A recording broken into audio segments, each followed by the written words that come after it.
Tervetuloa tänne Suomen ehkä eteläisimmälle kirjolohilammelle eli Storsträskille. Mä oon tänään kalastaa kirjolohta-lammesta ensimmäistä kertaa ikinä perholla. Mä en oo sitä aikaisemmin tehnyt, kelatkaa. Tää Storsträsk on mulle todella tuttu paikka lapsuudesta ja nuoruudesta. Tää tuli silloin virvelillä enemmänkin käytyy ja siinä itse asiassa pinto kala. Mä oon tässä käppäillyt tähän spotille, mistä mä oon kalastaa, tai niemen kärjessä, niin on nähnyt pintovia kaloja kyllä, että täällä on tänään kalaa tonteilla, se on kiva juttu.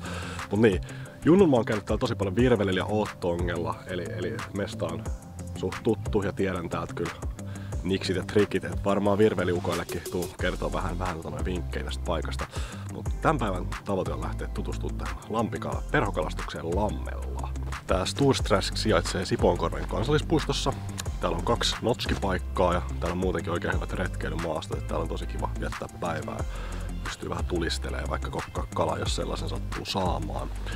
Tää itse lampi tai järvi, mä en tiedä kumpi nyt on virallinen oikea termi tällä, mutta tänne kävelee jossain 20 minuutissa ympäri varmaankin. Et ei mikään hirveän valtava, että oikeastaan ihan täydellisen kokoinen tällaisen päiväkalastelukohteeksi, että saa vähän vaihella spottia ja ei niin kuin lopu kuitenkaan paikat kesken. Tähän väliin muista ihmeessä pistää mun kanavatilauksia, josta on niin vielä tehnyt. Ja ei muuta kuin lähdetään pistää setit kasaan ja ruvetaan kalastaa. Mä tässä kasasin itselleni 2 settiä valmiiksi. Toisessa mulla on tollanen oranssi ihme. Moppiperhoksi noita kutsutaan. Ja sit siinä on yläperhona tollanen mulkkis, muunnas. Se on oikeasti vähän tollanen mätipallo. Tai Junnun kun käytettiin tahnaa palloa oottoonginnassa, niin silloin toi vähän niinku imitoi sitä tahnapalloa.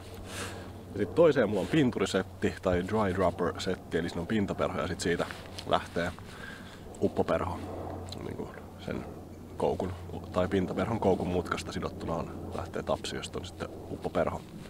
Niin sitä ajattelin todellakin testata tänään. Mutta mä lähden liikkeelle kyllä tuolla moppiperhosysteemillä näin alkuun. Lähdetään katsoa syvästä, mutta nyt näyttää kyllä aika pintavalta toi meininki, että eiköhän me pinturiikin tänään uiteta ihan ahkerasti. No jos lähdetään avaamaan tätä kirjolohen lampiperhokalastusta tai lampiperhokalastusta ylipäätäänkin, niin mitä mä nyt otan tässä mieleen? Tämä on siis mun ensimmäinen kerta, kun tätä teen. Eli mulla ei ole mitään sellaisia kokemuksen pohjalta olevia vinkkejä teille annettavaksi. Mutta mä veikkaan, että mulla on jonkunlainen hunch, mitä tässä kantsii tehdä ja mitä ei ainakaan kantsi tehdä. Ja mä oon kyllä aina sitä mieltä, että kantsii kuunnella kaikille kalastajilla on jotain, mitä ne voi opettaa meille. Suomi on täynnä taitavia kalamiehiä ja kalanaisia, niin aina kantsii kuunnella tarkasti ja havainnoida rauhallisesti. Mä uskon, että jokaisella kalastajalla on toisilleen jotain opetettavaa. Niin, mun mielestä niin kuin kaikessa kalastuksessa kantsii ainakin ne perusjutut pitää mielessä, ettei lähde sitten pilaamaan ainakaan sitä kalastusta esimerkiksi sillä, että sä pelottelet kalat. Eli ollaan tosi rauhallisesti ja sitten tässä perhokalastuksessa jotenkin se, tää voi mennä helposti sille, nyt, oi. Se oli kiinni. Siis mä nukuin tossa ihan täysin, mä heitin, sit mä annoin sen droppaa. Vedin ekaa strippiä, oli kala kiinni. Pari potkua tuntui. Fuck. Mut joo, okei. Nyt mä oon 1 tärpin verran kokeneempi Kirjolohen perhokalastaja, eli mulla on pientä kokemusasiantuntijankin viittaa tässä. Toi otti vajotukseen kyllä ihan selvästi. Ja se oli yksi juttu, mistä mä halusin kanssa puhua. Mä veikkaan, että rauhallinen uitto näille kirjolohille on kaiken A ja O. Sitten jos on tosi paljon esimerkiksi pitempää täällä olleita, niin sit niille voi ehkä eri tyyli. Mutta mä veikkaan, että pääosin kanssa uittaa aika rauhallisesti. Chilliä, strippailuun, näin poispäin. Se voi olla avain menestykseen. Ja tosiaan ei pidetä hirveästi ääntä. Tässäkin kun siimalla plärätään, niin se voi helposti mennä, että sä rupeat läpsyttelemään vettä siinä siimalla ja kaikkea. Niin se voi olla huono juttu, koska siis kirjolohethan kiertää tätä lampea pääosin rantoja pitkin. Ja sit kun se parvi tai ne muutamat kalat, jotka kiertää, sattuu just tulee se rundilla sun kohdalle, mutta sit sä läpsytätkin siinä siimoja ja sit se vähän koukkaa siitä ohi. Ja sit sä et saa kalaa sen takia. Niin se on silleen, come on. Ei kolistella, ei läpsytellä siimaa. Se on mun mielestä niin se ensimmäinen juttu. Siitä lähdetään liikkeelle. Sitten jos sä oot sen suorittanut, niin sit sä oot jo pitkällä. Musta se on ihan hyvä tällaisella lampikalastuksella on mahdollisuuksien mukaan kiertää sitä ja kalastaa. Tosiaan se ei tarvitse hirveän pitkiä heittoja tehdä. 15 metriä riittää, 10 metriä riittää, oikeasti 2-3 metriä riittää, jos sä menet hissukseen rantoja pitkin, koska ne välillä on ihan tossa penkas kiinni. Ja tässäkin on kasvusta selvästi tässä muutama metri tästä rannasta ulospäin, niin siellä on kaikennäköistä pientä safkoja ja eliöitä. On varmasti aika kuollut sitten toi lampi, tai siellä ei ole niin paljon mitään struktuuria elämää tuolla keskemmällä, niin sekin voi vetää niitä kaloja tänne rantoja kohti. Tosi usein niitä näkee pomppivan tässä aika 10-15 metrin säteellä. Toki niitä pomppii tuolla keskelläkin, mutta niitä on tosiaan rannan tuntumassa, niin heittomouksien mukaan rannan myötä heittoi, sitten aina välillä keskellekin päin, niin ihan varmasti tulee. Vaikka siinä perhokalastuksessa usein se toivoton olo, että ei hitto, virveliäjät heittää niin paljon pitemmälle, kelaa nopeasti ja pystyy kattaa ison alueen nopsaa. Ei, kyllä meillä on ihan hyvät chanssit. Välillä jopa paremmatkin meillä perhoukaan. Luottakaa siihen tekemiseen, luottakaa perhoihin.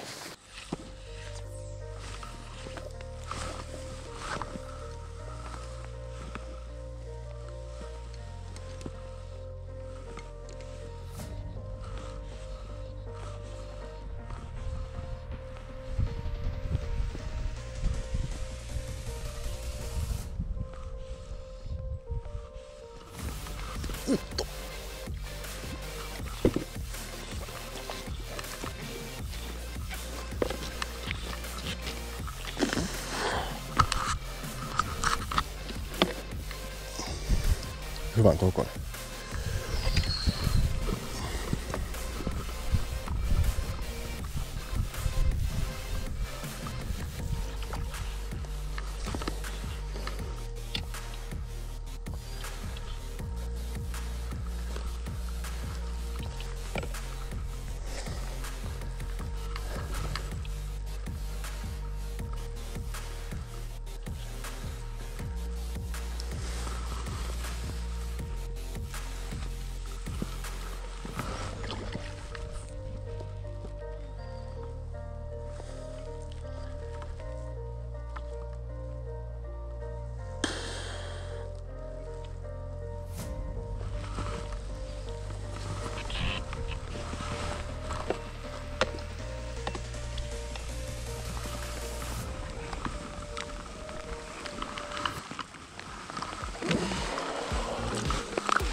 Sieltä napsahti päivä eka. Tuolla oli itse asiassa tällainen tahna viritelmä suussa. Oli jollain mennyt siimat vissiin poikki, kun sieltä tulee toi piuha tuolta suusta. No yleensä otto onkin noin tuolla sitten. Siellä on joku tahnapallo makaa pohjassa ja sitten toi kala, kirjolohi uija nappaa siellä nielee sen tosi syvälle. Niin kuin tässäkin tapauksessa on jossain tuolla ihan uumenissa. Ja en tiedä miten on sit siimat päässyt poikki. Vissiin solmu katkennut. No, meikäläiselle kelpaa. Tässä oikein mitään mihin mä saisin ton kalan kylmää. Unohtunut noin kylmäkalle. Tai mä tulin pyörällä, niin mä vähän niin tarkoituksena sinne himaan. Mä ajattelin, että toi lampivesi on sen verran kylmää ja mä pysyn aika staattisesti paikallaan ja pistin ton kalan tuohon haaviin vaan. Voin siellä loikoilla vedessä ja sit jos tulee uusi, mä saan sen haavin siitä kyllä näppärästi käteen. Toi on niin iso toi Visionin merihaavi, että sinne mahtuu vaikka 10 kirjolohta kerralla. Taisi jossain vaiheessa siirtyy vähän tuohon lahden päätyyn. Mä tiedän, että siinä on pikkasen matalempaa tossa. Nyt mennään kyllä pohjan myöten. Siinä on vähän matalempaa tuolla lahden päädyssä, niin ehkä jotain kevyempää. Jossain vaiheessa koetetaan tuota dry dropperiakin ilman muuta. Oikein jännä, se oli paljon näkyi pintakäänteisiä, kun mä tulin tänne. Ihan, ja kyllä se on vähän niin kuin tuikkeja, mutta huomasin, että ne oli isompia kaloja kyllä. Ison kalan tuikkeja näky. Nyt ei oo kyllä hetkeä näkynyt.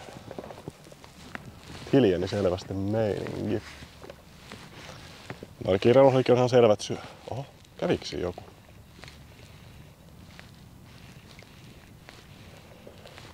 Mutta joella just huomannut, että usein jos on vasta istutettu, niin niillä kirjolohilla on vielä aika selvät ruokailuajat, mitä siellä kasvattamalla on tottunut.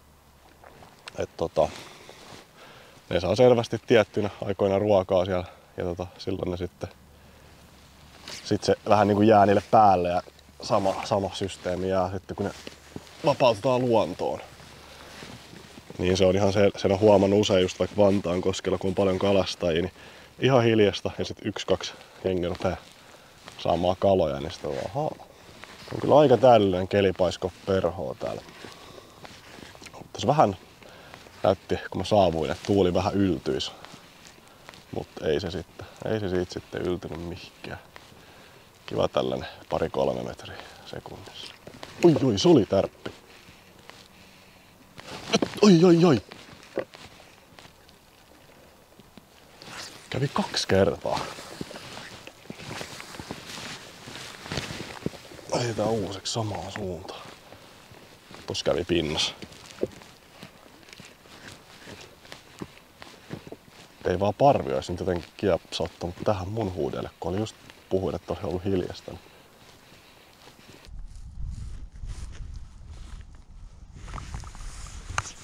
Pinta on ihan tossa naama edes.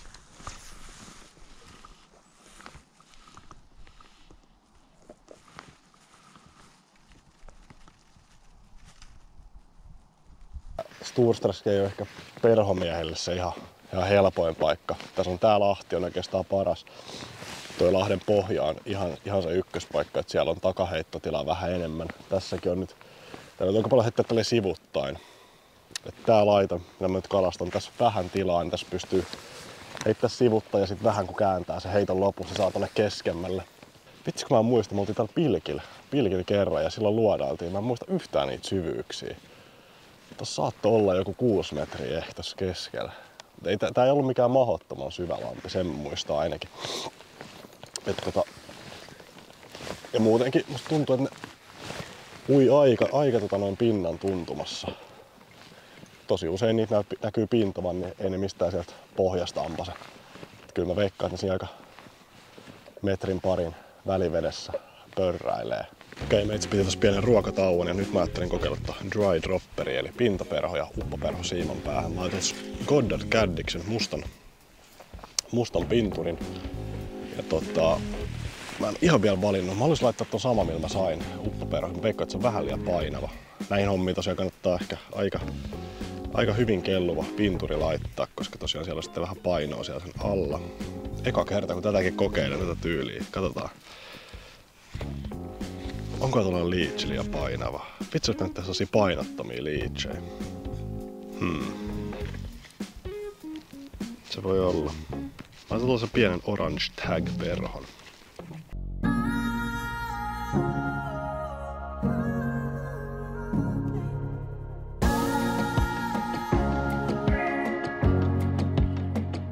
En ole tällaistakaan tekniikkaa aikaisemmin koittanut vielä. Enkä itse asiassa ole ikinä saanut kirreä pintaperholla. Okei, siinä ainakin pinturi kelluu. Musta tuntuu, että tää tyyli voi olla tosi hyvä. Kalastattelee tosi hitaasti. Kaloi kuitenkin käy... Kaloi käy pinnassa aika nätisti. Olisi nätti saada eka pinturikirra.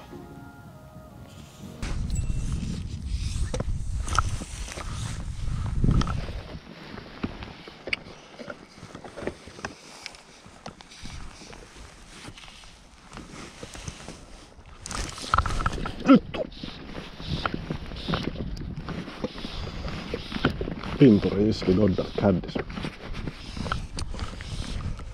Let's go.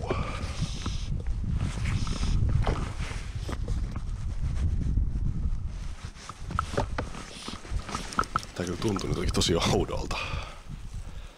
Vetää jotakin oudon kovaa, siis ei kaita kyljestä kiinni. Joo, se on tossa päätöperhossa kiinni. Siis, mitä hittoa. Mä kyllä näin kun se otti tohon pinturiin.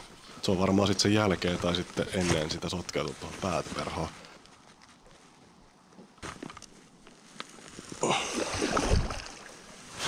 Aika jännä. näitä kyljistä on tosi vaikea saada väsytettyä. Se jotenkin saa sitä, tai se niinku väsy, kun se paine tulee tuohon sivusuunnasta siihen kalaan.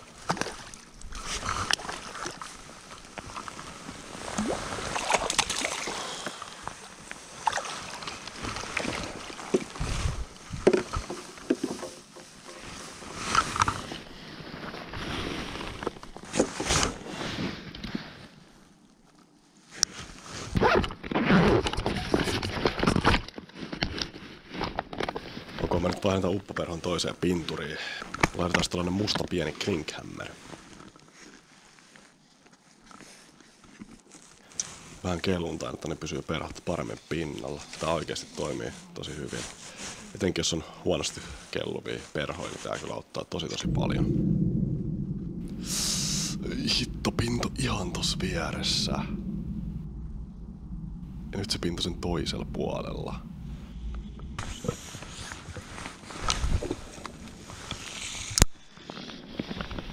Otetaan löysät pois, niin saa napakon vastarin, sit kun se kirveliina iskee kiinni.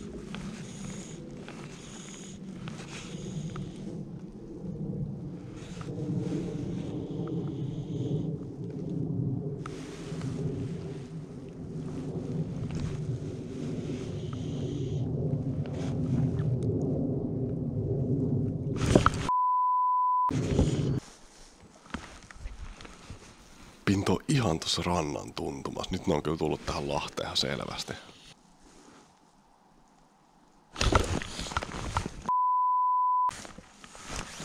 Tuolla on vaan frendit chillaamassa vieressä. Jep, me ollaan frendejä, ei käy mitään pahaa teille. En oo metsästämässä teitä tänään. Tai ikinä. Ei mulla ole mitään metsästyslupia eikä korttia.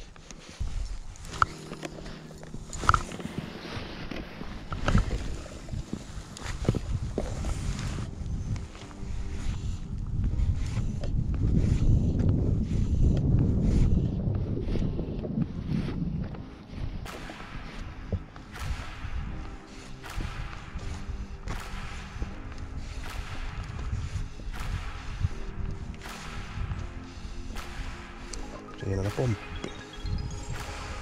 Ottas nyt.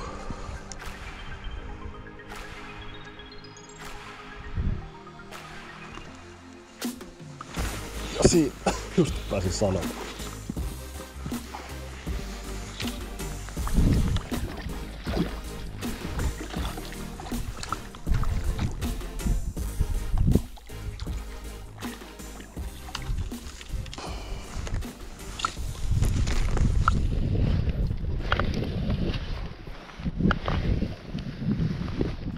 Se pääsi irti.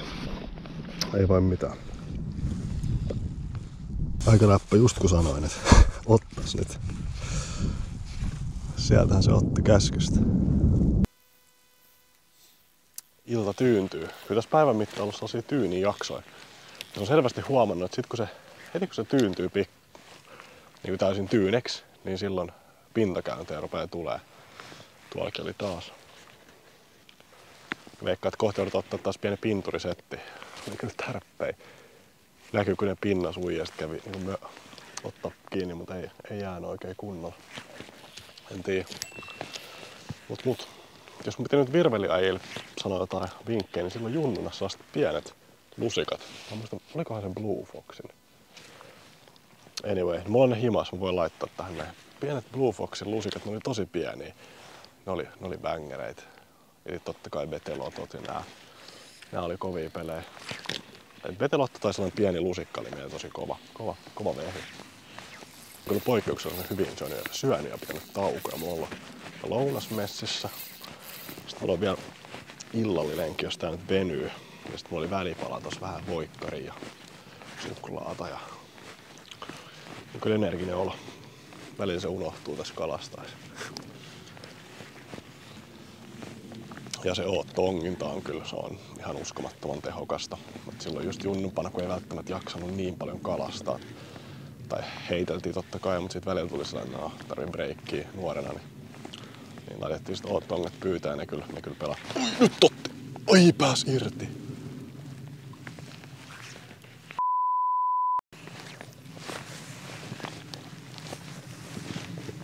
se tuntuu aika hyvän kokoiselta muuta. Hitto, mulla ei ole toi rintakamera päällä. Se oli ihan miehekäs tärppi. Ihan taas ajatuksissa, niin kun puhuu kameralle, niin jos muistan mitä uittotyyliä, varmaan aika tasasta. Tasaiseen tahtiin vedettiin. Mutta joo, jos virvelillä kalastat, niin kyllä mä suosisin kirjoilla aika pientä juttua. Että usein ne on antanut sit parhaat saalit, pienet vieheet. Tosin mulla on kyllä muutama kertaisin perholla just Vantaankoskella. Kun on koittanut saada vähän isompia taimenia sun muita, niin välillä on käyttänyt aika isoikin perhoja. Tosi isoja, niin niihinkin on ottanut kirjolohet. Että kyllä ne isotkin toimii. Mulla on sellainen pieni leikkimielinen Fly vs. Jerk tänään. Tässä on ollut 2 äijää, ketkä ovat tämän lammella mun kanssa oikeastaan aamusta asti, siitä asti kun mä tulin tänne. Ja vähän siinä katsonut, että okei, mitä meininki virveilyukoilla on. Ne on nyt 2 pekkaa, se on 4 tapahtumaa. Ja mulla on nyt 3 kalaa. 1 oli kyljessä, mutta se yritti ottaa pinturiin. Se on kyllä väärin tartutettu, mutta anyway. Niin, ja sitten 1 pääsi irti ja on ollut kyllä tärppejä. Tällaisella pienellä lammella kyllä toi perho pärjää oikein hyvin.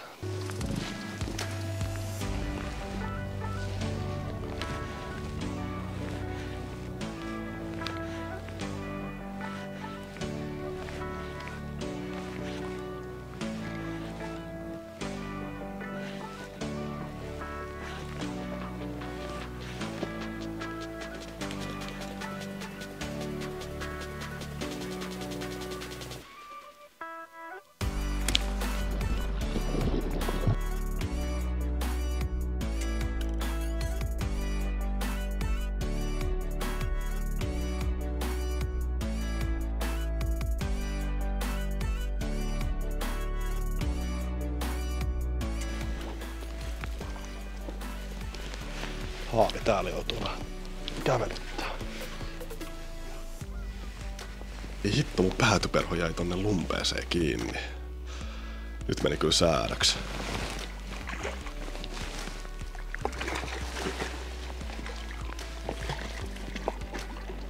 Okei, siinä oli karkuutus tosi lähellä. Onneksi sujui hyvin tällä kertaa.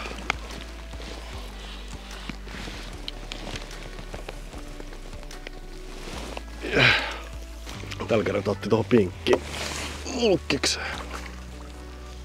Tai mätipallo mulkkis. Mulkkis tyylillä, mutta se on mätipallo.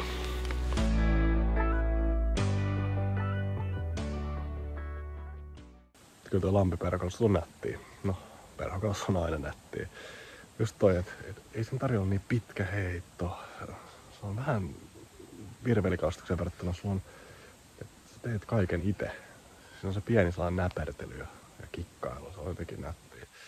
Tänään oli hyvä päivä, tuli paljon kalaa, pitää olla iloinen siitä. Nyt on mulla muuten vähän kuiva jakso tässä. Mä oon käynyt ahventa kalastaa merellä, ei oikein löytynyt. Tämä oli oikeasti tosi positiivinen juttu, että kalaa nousi. Hei, jos tykkäät sisällöstä, niin laita ihmeessä mun kanava tilaukseen. Ilmainen tapa helppaa meitä tekemään näitä teille lisää. Ja ei muuta kuin kiitos, katsoit tänne asti ja nähdään seuraavassa videossa. Se on moro!